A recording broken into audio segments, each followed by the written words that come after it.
Hello and welcome to How About You, a friendly podcast about just getting along. Come and join us on this summer road trip across the countryside of companionship with your hosts, Griffin. Andrew?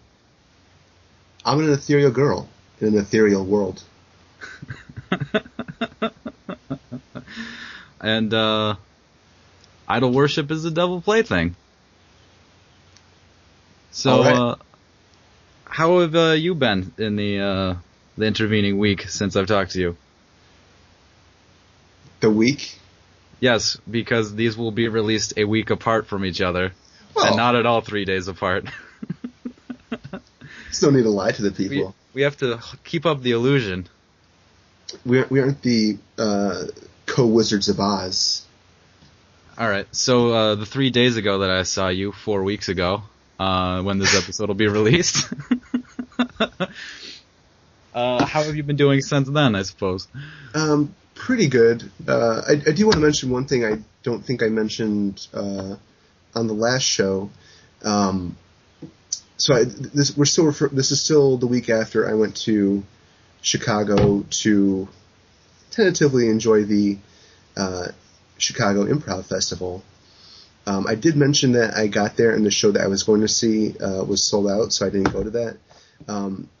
Then the next day, it was after midnight, so next day, I looked at the rest of the schedule for the Chicago Improv Fest, and I realized that I didn't want to see any improv shows. That recent life events had burned me out a little bit, and it was probably better to take some time away. Then, of course, the shows that I did go to just to see friends ended up being improv, though I didn't realize that until I got there. But that was okay. But basically, I just realized that I had a lot of tension built up. And then the fact that I demanded to sleep on my friend's floor because I didn't want to take her bed. Really didn't help the matters of the fact that a lot of tension, a lot of aches and pains, especially in the back area. But then I took a workshop at the lovely Green Shirt Studio, greenshirtstudio.com, for all your acting and singing needs. And this was a workshop for the Linkletter method, which is for vocals. But the way it works is like you release the tension in your body, and then that then frees up your voice to do better work.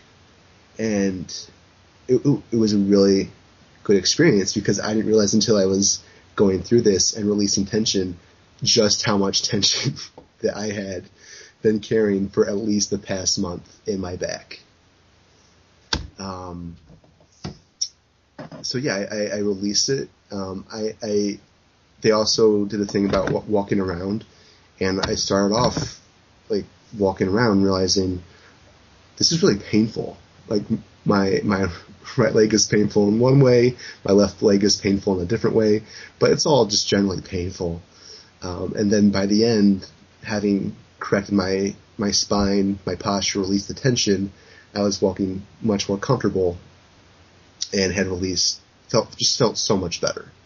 And that's pretty much continued till now, at least, although our production problems that we're having this morning aren't really helping. Yeah, I mean, it's 11:30 in the morning on a Saturday. Only God can judge us. Yeah, not our typical day for recording. Not our typical day for recording. Not our typical time for recording. Not a typical recording. Not a typical recording, because we have another guest in the show today.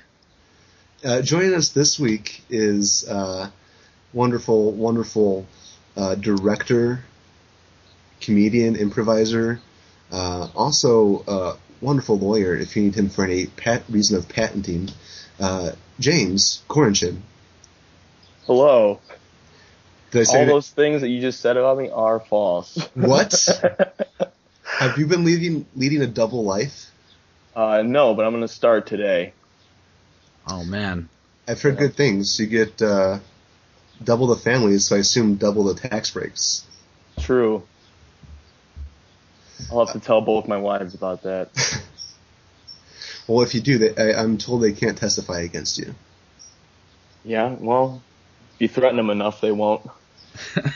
Starting things off on a dark note. Starting things off strong.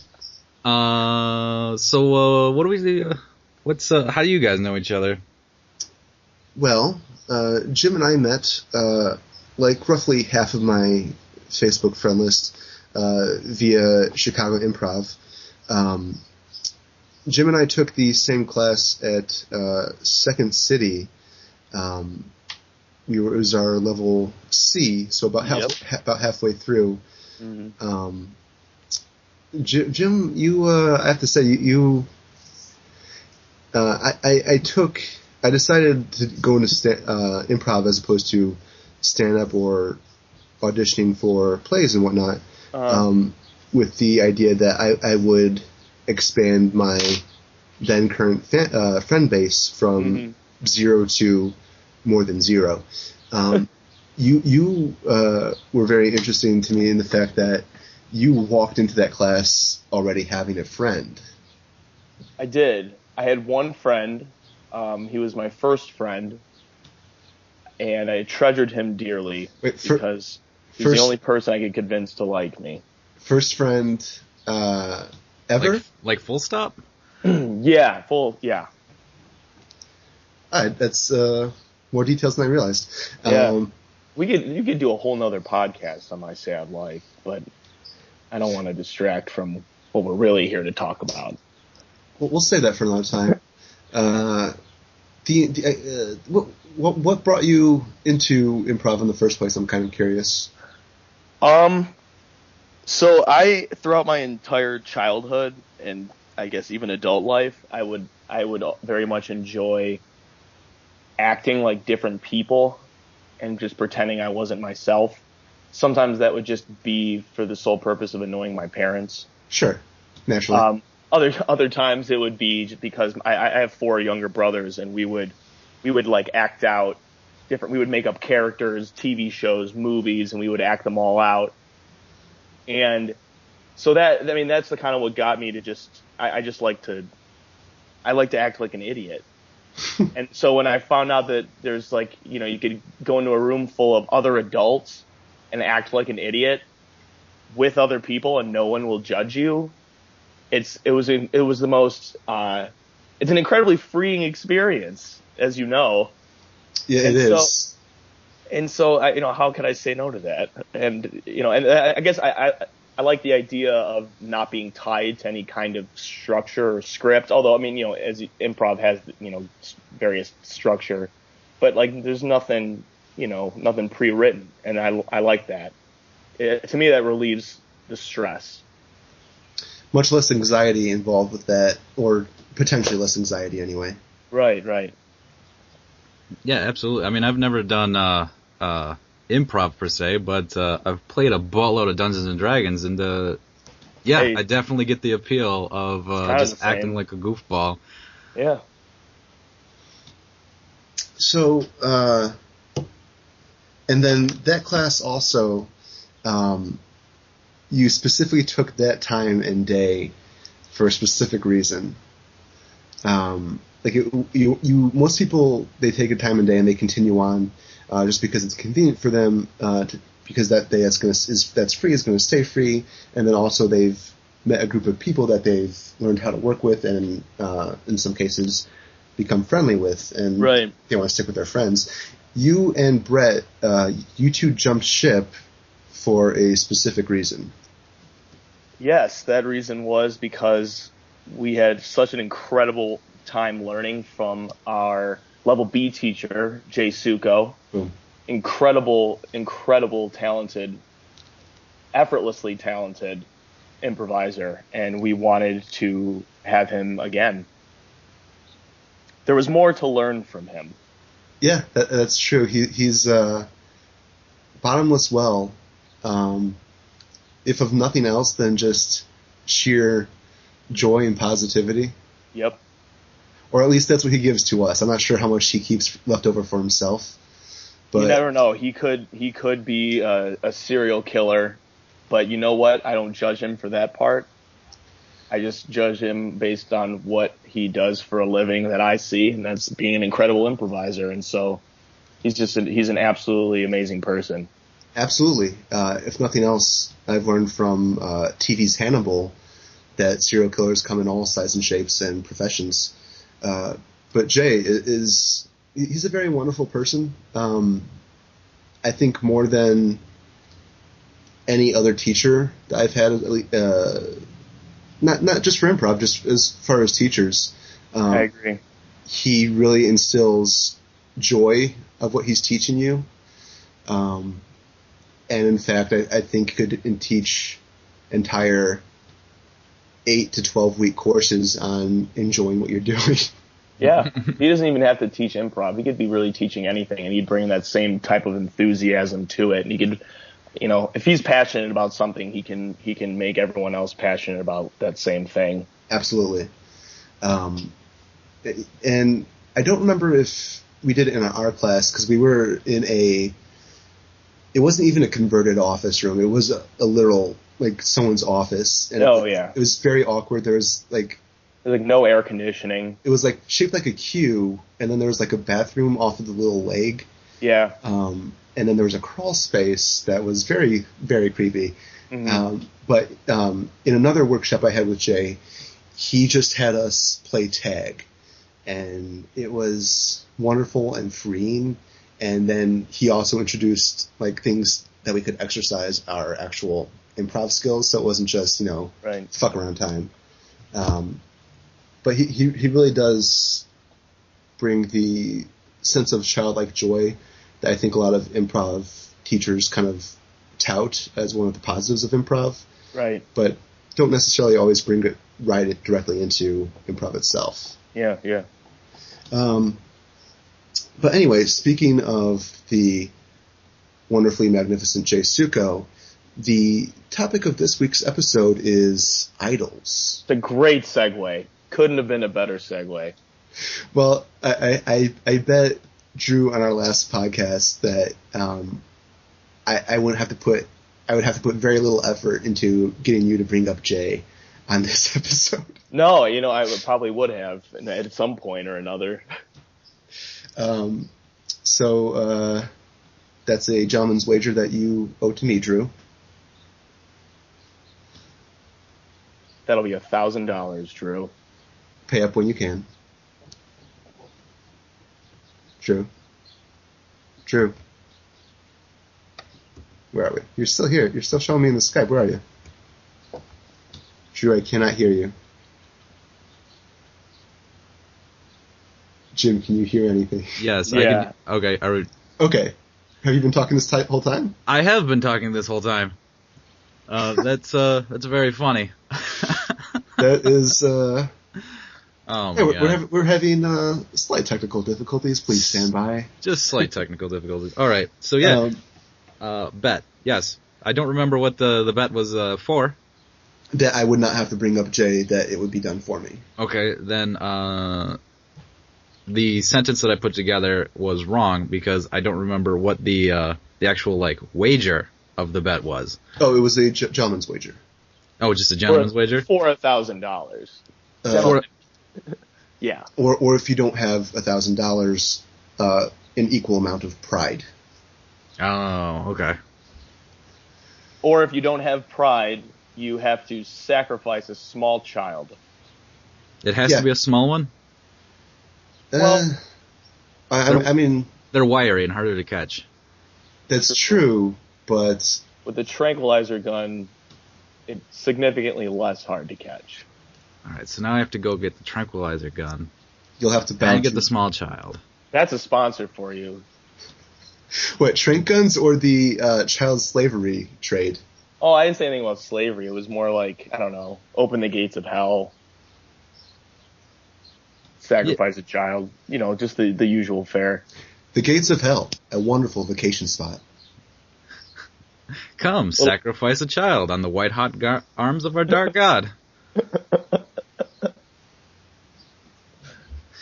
Relax with a nice, cool pina colada. Hail Satan.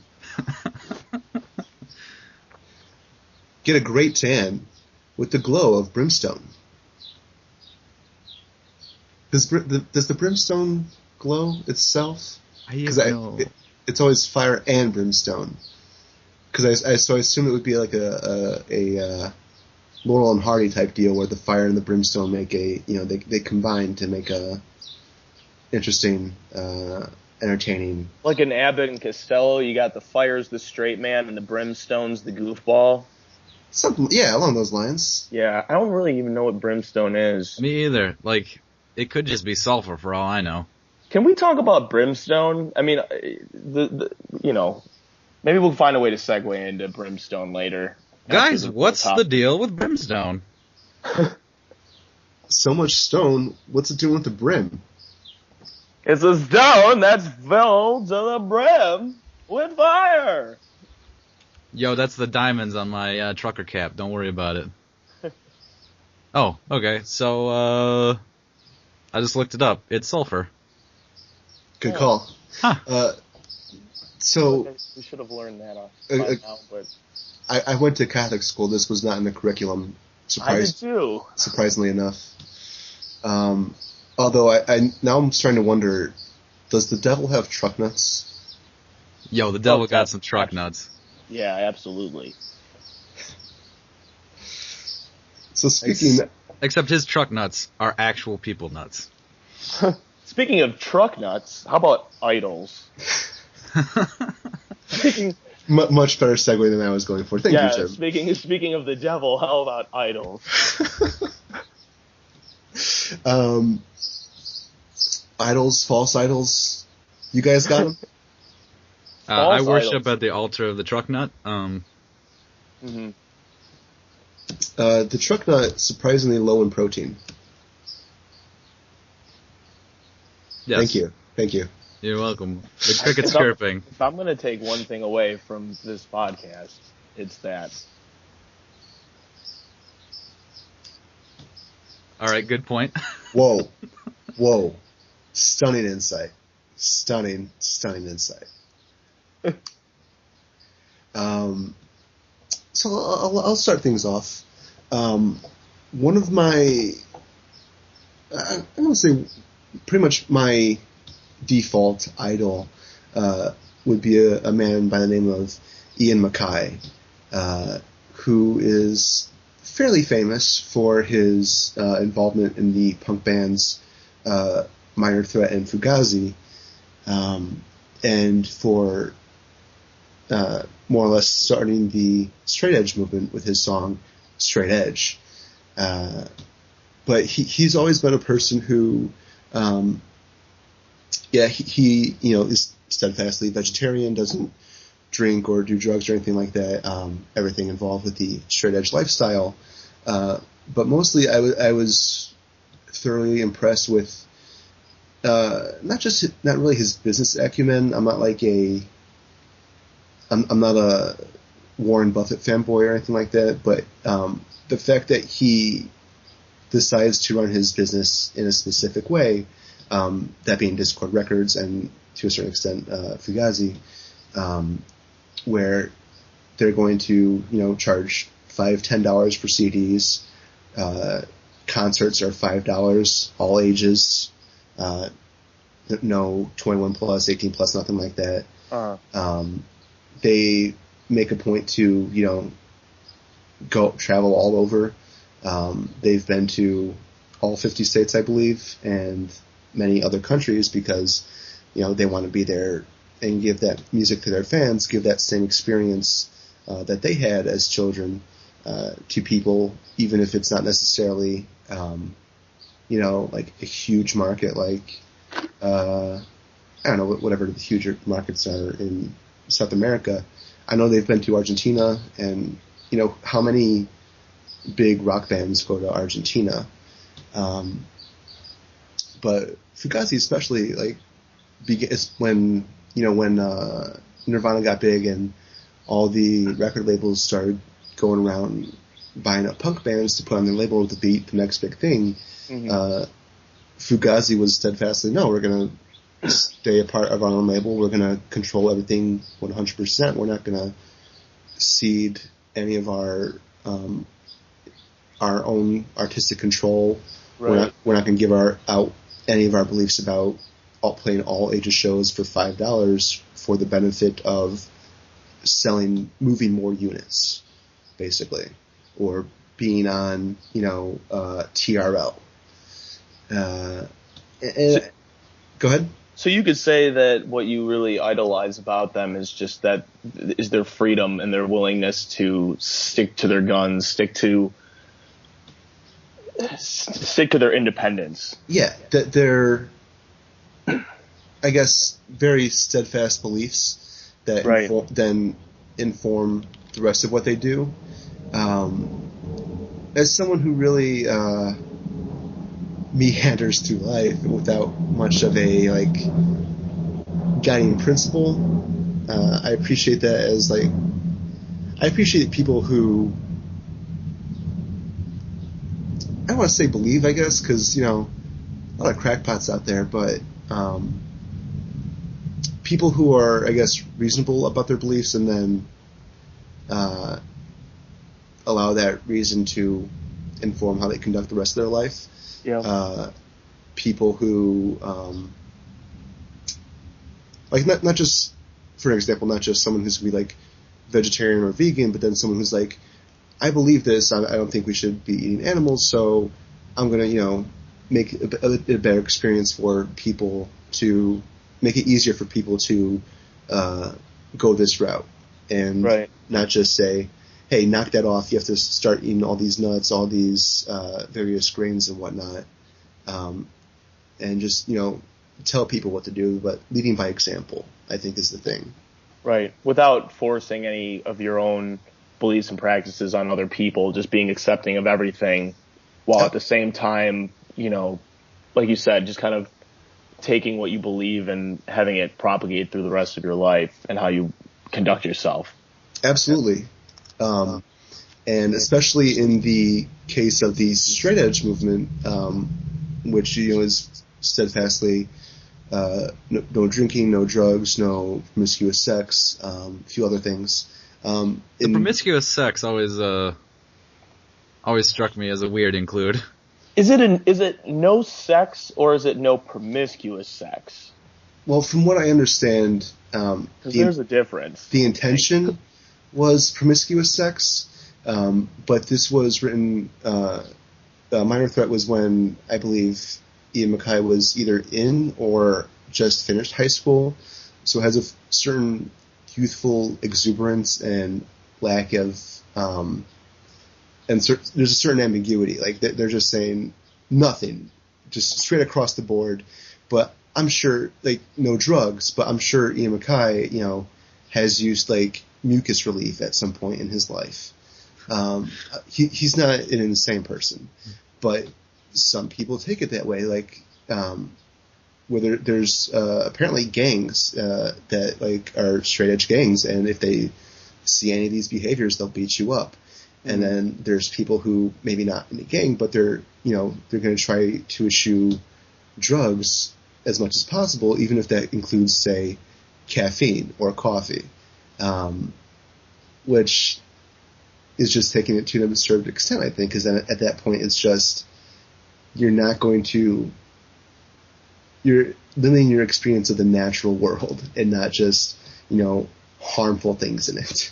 It gets to the point where you're just a secular Mormon, right? Is that? I think there is some overlap. Probably some overlap. But yeah, I believing by example. That's something I aspire to, I guess. I think I rarely, if ever, achieve it, but. Right. So, side question to that, real quick. Are you more of a Minor Threat guy or a Fugazi guy? Oh, Fugazi. But yeah, there's no comparison. The complete discography of Minor Threat, it's a great album. Fugazi has 7 such albums, only one of which I dislike to any extent, and my favorite description of the rest of their discography, or their entire discography, I should say, is that they're all tornadoes. Some tornadoes are, class 1, some are class 5, but they're all tornadoes. They're going to fuck your shit up. All right, fair enough. I think that, it's interesting. I had never really, I heard of Fugazi, but only as just kind of an influence on other bands that I used to listen to when I was a lot younger. Like, absolutely. Mark Hoppus of Blink-182, for example, like, loves Fugazi. Sure. But just, to me, it's impressive in the music industry, especially, I guess, but in general, in life. You try to surround yourself with people who often have similar beliefs as you. Not that you are trying to not include those who think differently than you, because it's always important to be surrounded by people who, you can kind of bounce ideas off of, who think differently than you. It kind of fuels your own individual thoughts and beliefs. But to surround yourself with people, in the music industry, you're surrounded by people who are doing drugs, who are having promiscuous sex. And, I mean, in the music industry and outside the music industry. And to be able to isolate yourself from all that, especially in a post-hardcore scene like Fugazi, it's just, I mean, that's incredible. I mean, that's got to be difficult. I mean, I can't relate to it, but I can imagine that it's an incredibly difficult thing to do. Which I don't always follow through on.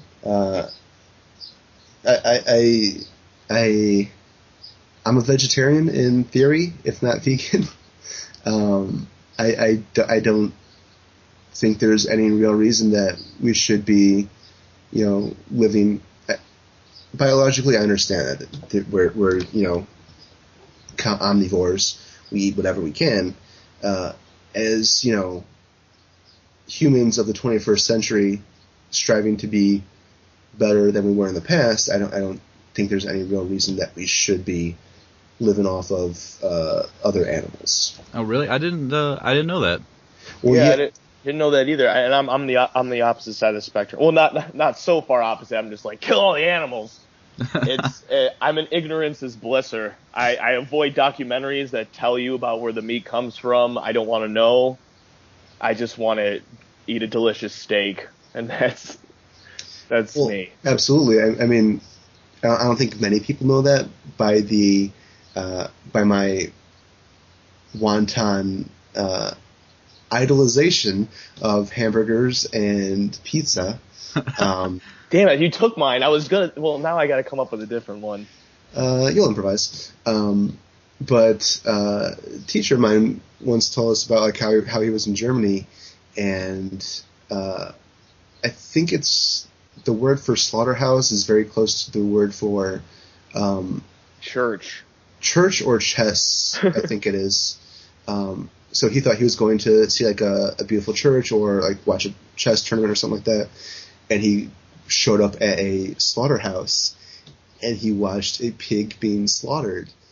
And he says that, at that point, he's like, okay, I can't do this anymore. I have to be vegetarian. And, yeah, I think ignorance is part of it, that people, like, just don't know what it is that's happening. I mean, if someone's going to go the Ted Nugent route where they hunt and kill all their meat, I can't really fault that at all.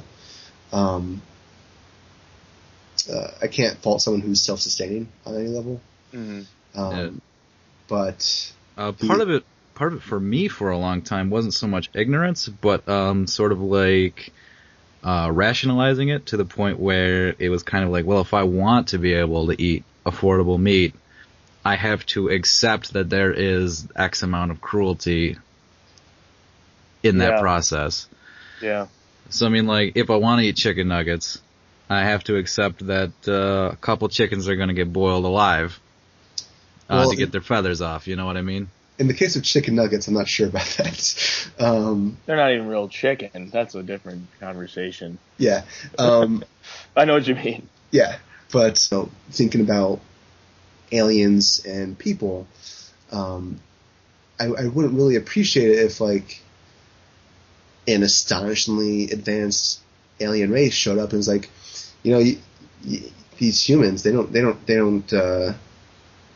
by no measure a smorgorf like they're okay to eat. Let's go ahead and these things are pretty tasty. Let's mass produce these. Have human nuggets. So I can't really, in my right mind, turn around and say, hey, let's increase the suffering, decrease the quality of life for these animals, and then say, that's tasty. Well, in that moment of, I guess, that imminent alien invasion, I would at least take solace in the fact that I'm probably pretty delicious. Well, you are. Some of us have to worry about it, I think, more. It's a hygiene thing. I do aspire to your level of cleanliness. Yeah. I'm actually in the shower right now doing this podcast. That is an amazing... I mean, hands off to you again for the cleanliness, but... Yeah, if I cut out, it's because my computer is soaked with water. I do have to hand it to you for the amount of noise reduction you must be doing right now. Yeah, amazing. Yeah. Between the water and... I assume you have a fan running. No one likes the steam. Oh, yeah, definitely. Great job. Yeah. So kind of going off of what you said about, so I think that in general, idols for me, I don't know if this is where you were going. You were bringing it back to the idol conversation. Go ahead. But I think that the kind of people that I look to as idols are the kind of people who are passionate about something to the point where it's contagious. I mean, and it's different for everyone, obviously, because everyone has different idols. But someone that it really takes little to no effort on my part to kind of fall in with what that person stands for, what that person practices, what that person produces as an art form. It's something that is immediately contagious and the kind of thing that I become addicted to. I was addicted to, for example, Jay Suko. I was addicted to his brand of comedy, his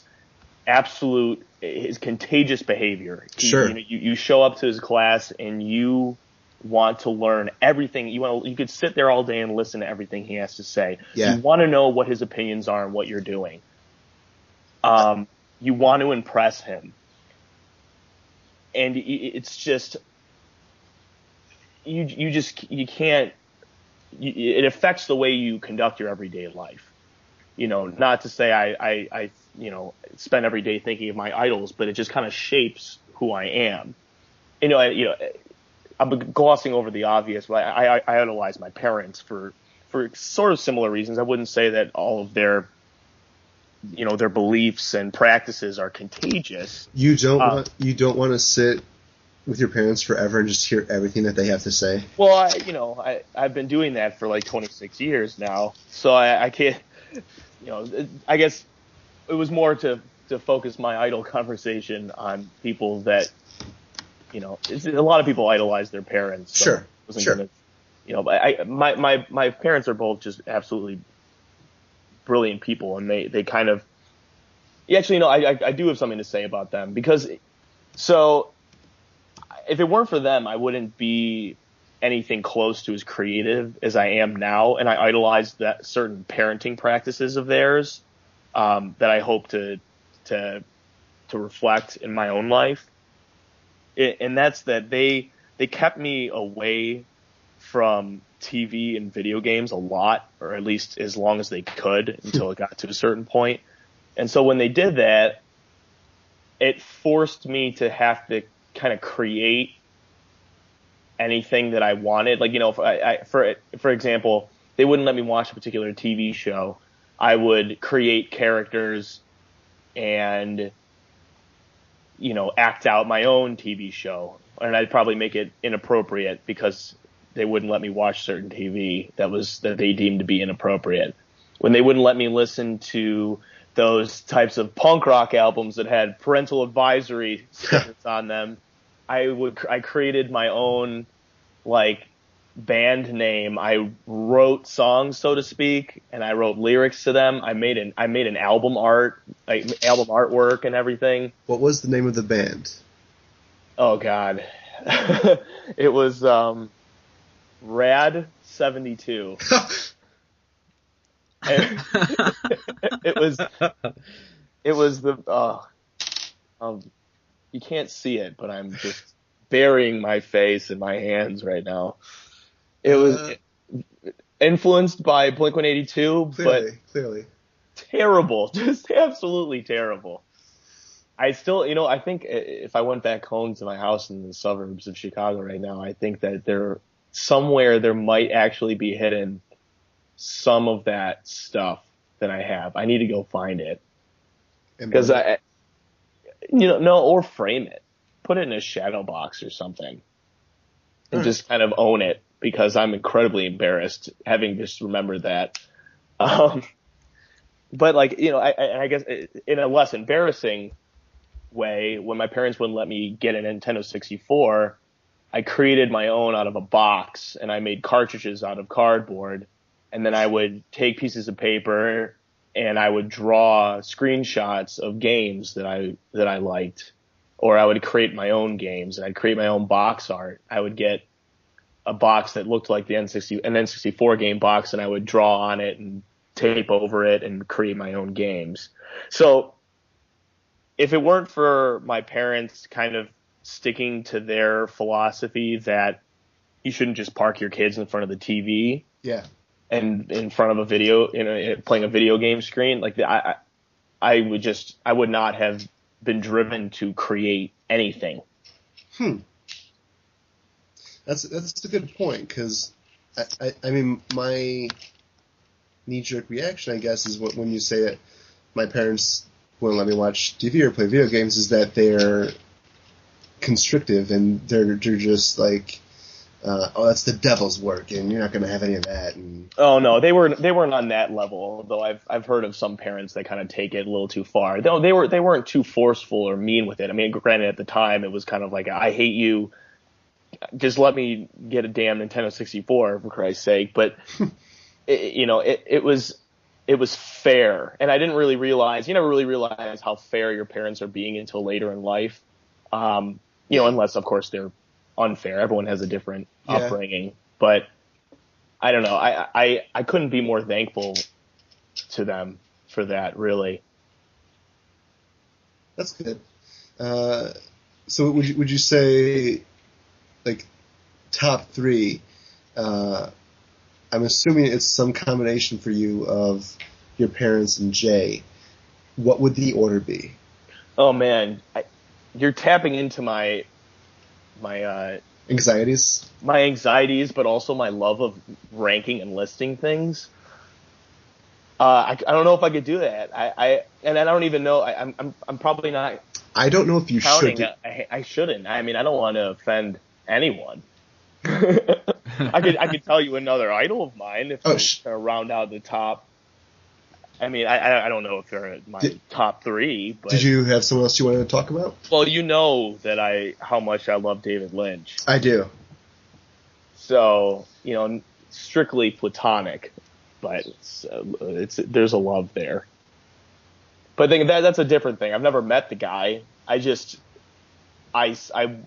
the things, the films he makes and the TV he makes and the stories he wants to tell, and I'm completely fascinated by it and find myself drawing some of my humor and my own just kind of creative energy from the things that he puts out. So you could call him an idol. I think he's not one of those like top tier idols. It's just because I've never met him. For all I know, he could be a complete asshole.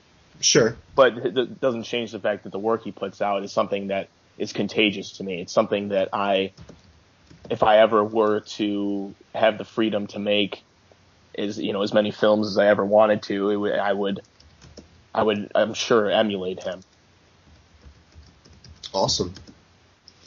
I think we'll save more on David Lynch for a future episode. Yeah, that's a long conversation. It is.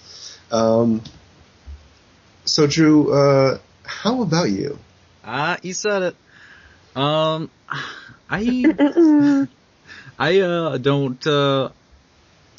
don't really have idols about things that I feel like I'm good at.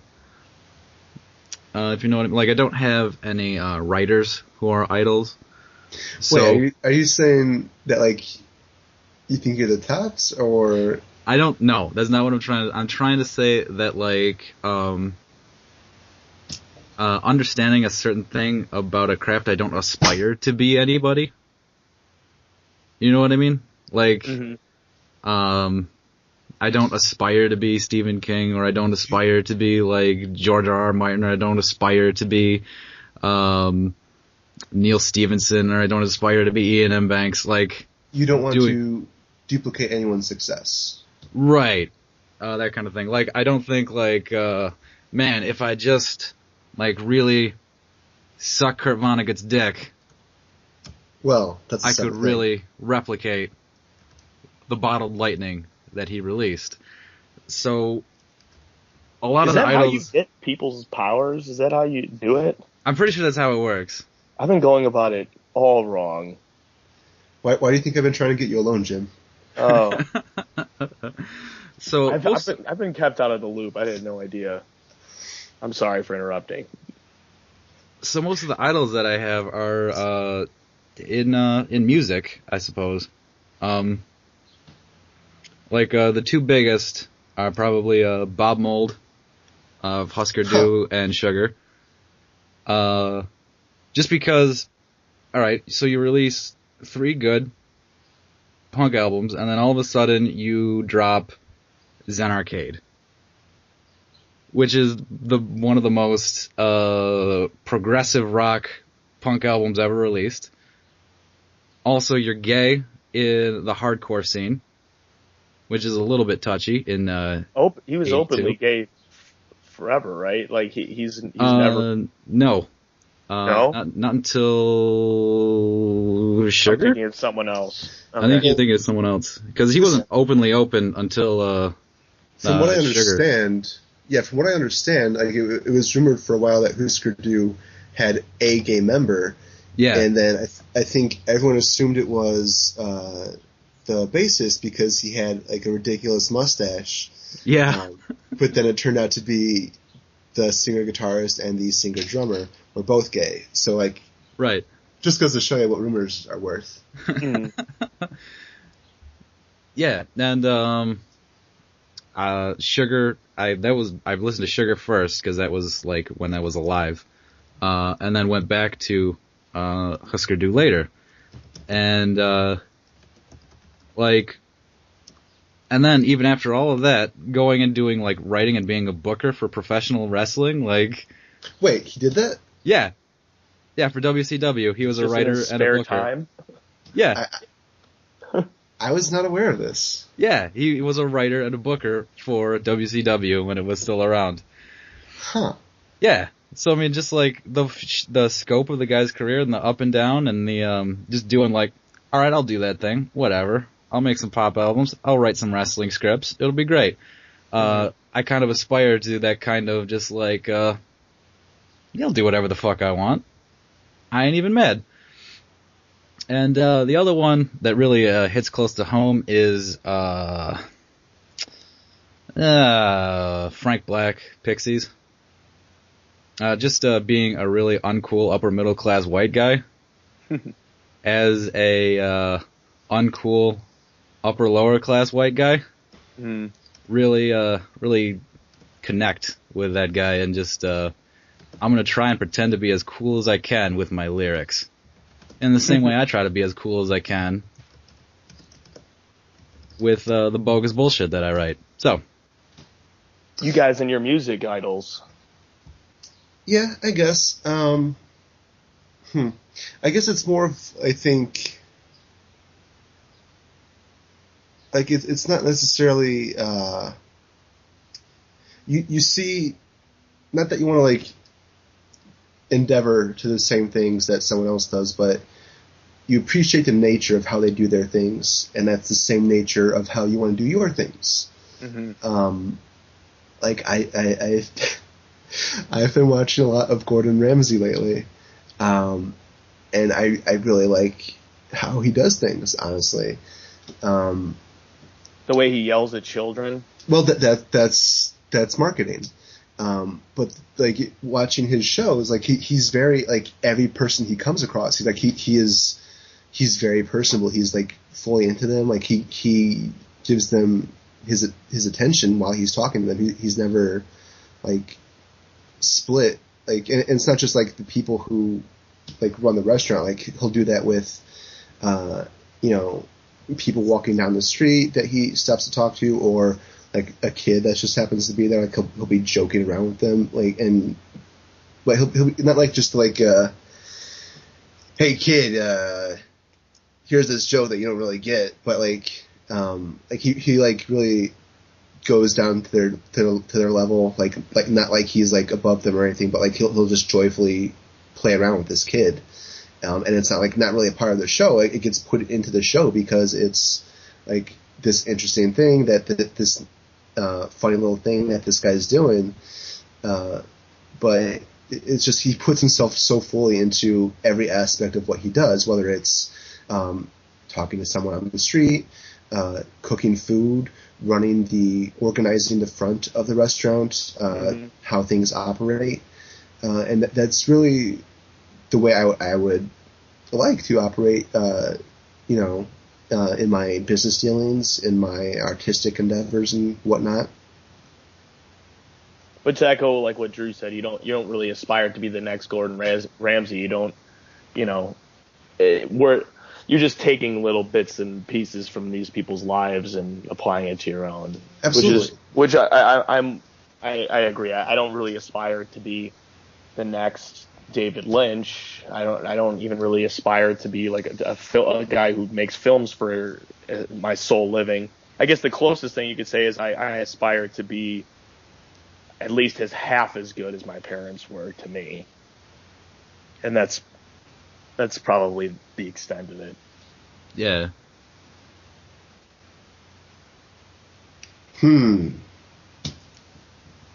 Lot to think on this episode. Definitely. Because I think we're all still in the level of trying to figure out how we're going to do what we're going to do, let alone what we're going to do with our lives. Oh, our lives or this podcast? Like right now? Like, where do we go from here? Very much both. Very much both. All columns. In fact, I would say that at best, this podcast is in its middle school stages. Or I would hope so. I hope we don't plateau soon. I hope we still have some college and then post-college years to enjoy before we settle into a nice, quiet middle age. And then hopefully, mid-age crisis, we go crazy with everything.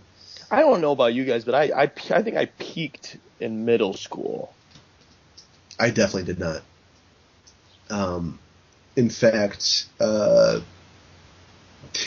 it's been all downhill since then for me. Well, maybe I did peak, but I've been rebelling against that peak ever since. Mm-hmm. I always thought of myself as this hilarious guy, with great with all the jokes and the references and the impressions. And then I did a science project where we had to dress up and act as parts of a cell, and I thought I was so funny, and it was taped. It was taped. So I watched it back, and I was this mumbling, shambling mess. Couldn't make eye contact with anyone in the room, let alone the camera. And it was awful. And it was at that point that I started taking acting and improv classes to improve my public speaking, if nothing else. And it just happened to be. So that was one of the main reasons you started taking improv? I had been. I was the lead in my third grade school play, and I would always I was a very rambunctious kid, acting things out. I got a hold of my sister's video camera at one point, and especially at her graduation, I started going around interviewing people. So I was always, I think, somewhat creative, but it was at that point that I realized, oh, I'm not hot shit. I need to work at this, and since then, that's the point where I started wanting to improve myself and just become better by all measures. Uh-huh. So yeah, that was a real turning point for me. Fun fact, I in that presentation, I thought I was doing an impression of Dr. Nick from The Simpsons. But watching the video back, it was closer to Cousin It because I couldn't hear myself speaking at all. I wasn't really moving a whole lot. And I thought I had these wonderful physical motions. Not the case.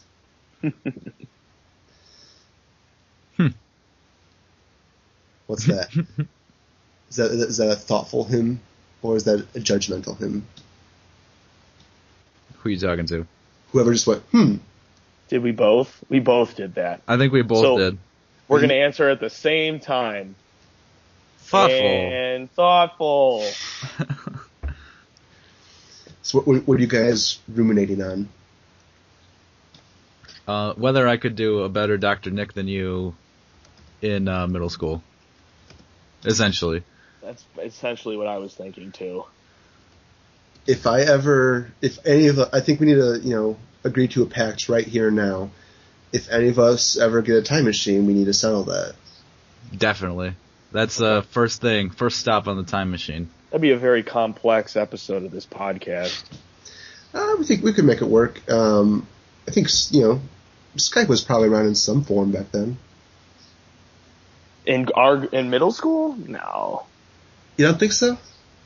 Was AOL Instant Messenger even around then? Oh, it definitely was. Okay, maybe I just didn't get it until late. That was probably one of the other things my parents wouldn't let me do.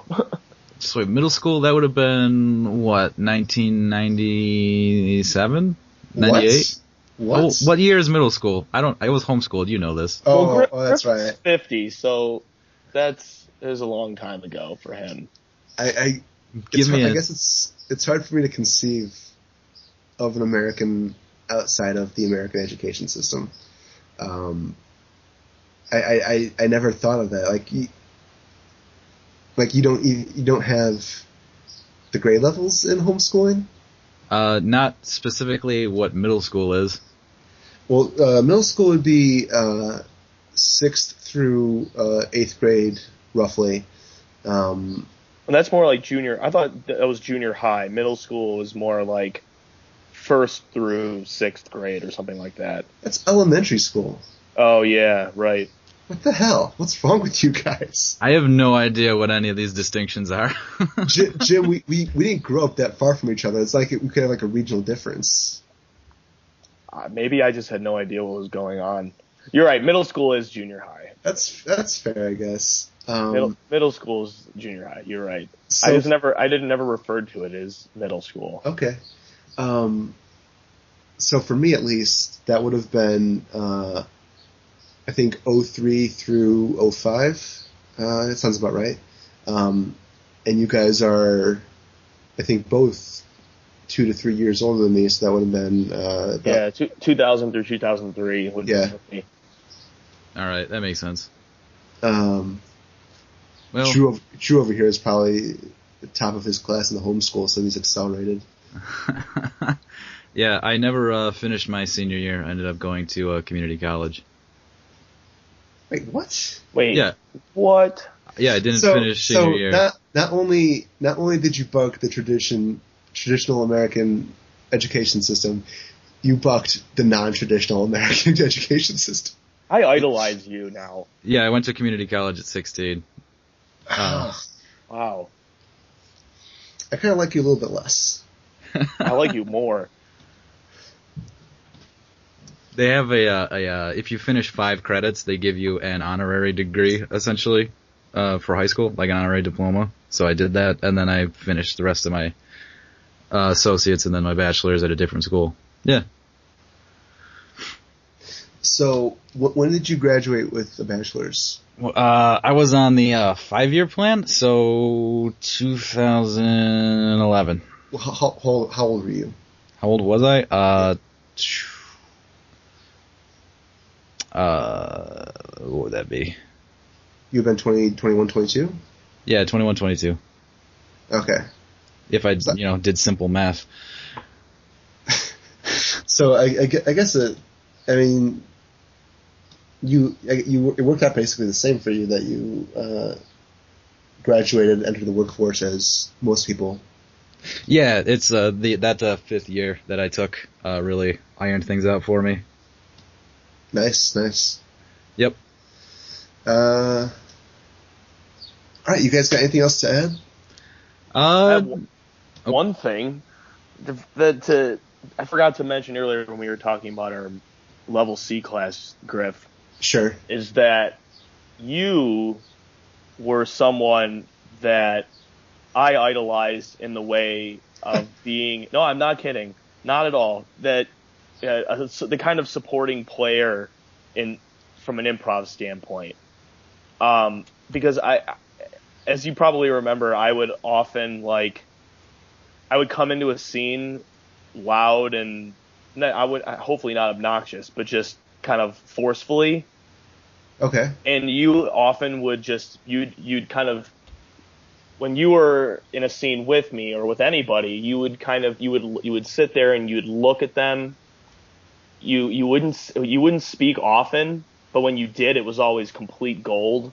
Was it? You just kind of studied everyone, and you always knew exactly what to say, how to fuel the scene, how to keep the scene going, how to save someone who is slipping. Oh wow! And so that's something that I didn't really think I had, but then again, I'm my own worst critic. So I kind of thought that you were an absolutely key example of that, and also Sam too. It sounds good. I will say that you are your worst critic. Not only do you give yourself bad ratings, but you do so badly. I think you could be better in the art of criticism. But thank you. That's nice to hear. I'm glad things came off that way. Like I've said and alluded to in past episodes, a large motivator for me to join the improv community was the potential for gaining friends. And I wasn't too far removed from sleeping in my mother's basement and doing nothing but working and sleeping. So it wasn't the best of times for me. And I definitely did not feel like I was saving scenes or shooting gold or whatever. That's the thing that's makes a perfect improviser, though. The kind of person who's just naturally, unknowing to themselves, just effortlessly contributing to a scene and supporting people. All right. Well, so if you were aware of it, it might not have been the case. You might, it's good that you weren't aware of it. It just further serves how humble you are. All right, I'll take it. Yeah, I think I think some of the best advice I've gotten, or the best assessment of my improv skills, the single quality compared to quantity of the advice or whatever, was from Levi, who we had on a couple episodes, or a few episodes ago as a guest. I don't remember if it was our level C performance or another performance, but we were walking to the train afterwards, and I said something like, "Man, I wasn't very good," and he just said to me, "Shut the fuck up." And I think. Sorry?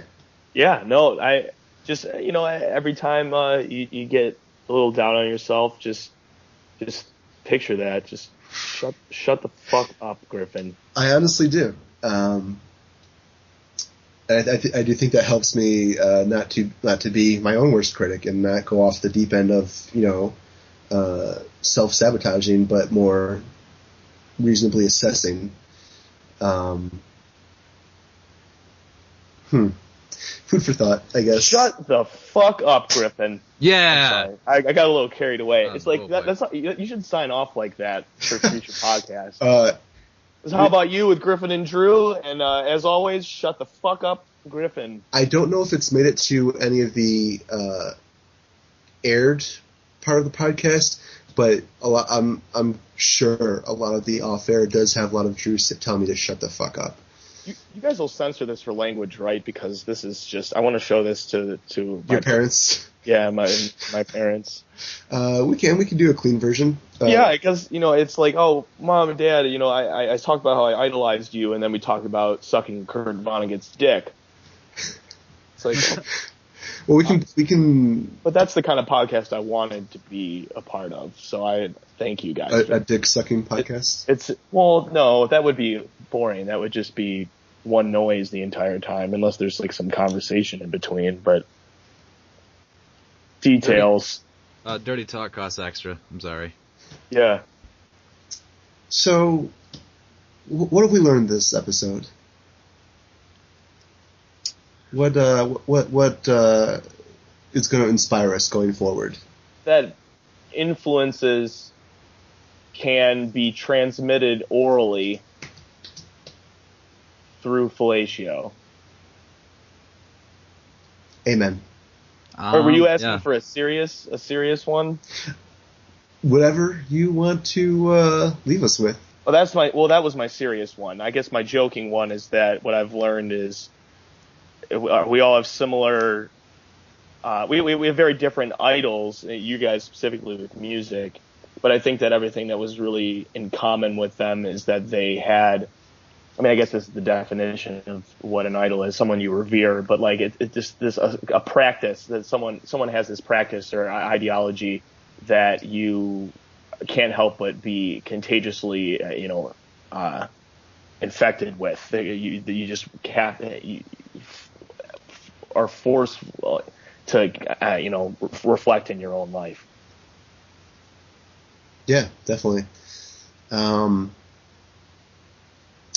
I guess I would say accept yourself a little bit more. You can be inspiring to others when you don't even realize it. Yeah, I think it's really easy to be down on yourself when you could, from an outside observer, be somebody else's idol. I'm just saying. I also think that Drew is an unsung hero of this podcast. I've learned that as well. Oh, don't get me wrong. He sings a lot. Oh, is he good? He has quite the voice on him. You don't just because he's here. You don't have to sugarcoat it. No. I am genuinely shocked that the guy that Queen is touring with now, like, I don't know what the fuck he's doing there and why Drew's here with me. Like, he is the clear successor of Freddie Mercury. They're probably threatened by him. His masculinity? Is that what you're saying? The utter masculinity. Because, Freddie was a pretty masculine guy himself. Yeah. So I think they got used to it somewhat. Maybe it's the lack of mustache and the abundance of cheek hair. That's probably what does it, I think. If I just shaved the whole rest of the face, left the crappy mustache, everything would be fine. Yeah, you know what? We're going to, listeners, we are now accepting donations. Drew does need a new pair of clippers for shaving his beard off. Any excess proceeds will be donated to probably not Locks of Love. I haven't heard great things about them, but we'll figure something out. Yep, a Kickstarter for Clippergate 2015 to get this beard shaved. You heard it here first, or second, or third maybe. We are going to have Mustache Madness. That sounds that's teeming with sexual undertones. That was good. That was my intention. So you can find us on the Facebooks, How About You? ? You can find us on Podomatic at howaboutyoupodcast.podomatic.com. There's a little bar there for you to grab the RSS feed so you can subscribe on iTunes or any other RSS feed reader that you may have. We are on Twitter at howaboutyoupod, and we are also on YouTube as How About You with the question mark. We have so many places where you can reach us. Are we very searchable on YouTube? No, we are the least searchable thing on YouTube now. Yeah, I was going to say we might want to throw something else in there. We do not have a URL because we don't have X amount of viewers. We'll get there though. We'll get there. So our channel URL is www.youtube.com/channel/UCFFCR2AT_WEQPOEOKUCYFEW. And anybody who follows us there, you are an angel. Truly an angel. I was trying to write that down. Can you repeat all those numbers and letters again? You're going to have to wait until this episode drops. Yeah, and then you can play it over and over again. Okay. Jim, you recently directed a film. A short film. Short film, yes. Short in every sense of the word. Yes, I did. Where is that available at? Are you asking me to plug it? Yeah. Oh, okay. That short film is called Monty, but I've given how prominent the word Monty is in in comedy. If you search Monty, you're going to get a bunch of Monty Python videos. It might help if you search Monty, Imaginary Friend. That's not a spoiler alert, but it is part of the premise of the video. So the incredible Jay Suko that we previously mentioned is stars in this, and also my absolutely equally brilliant and comedic muse, Tierney Acott, stars in it as well. She's an absolute joy to work with. And then also Levi. Yes. Levi's in it, and he's excellent in it as well. I couldn't have been more blessed to work with such talented people, and I hope to work with everyone again. And I think we'll have to share that on our various media outlets. Yeah, you can definitely find a link to that in the show notes and as a link on Facebook. Thank you, guys. I appreciate it. Thank you for joining us. And it was an honor. Absolutely. We're glad to have you. You definitely you brought your A game today, I think. Absolutely. On this early hour of 12:40 on a Saturday. Well, it's a beautiful day, and I thank you guys for the opportunity. It's been a great time. No, thank you. Yeah, thank you. No, thank you. No. Jim. Shut the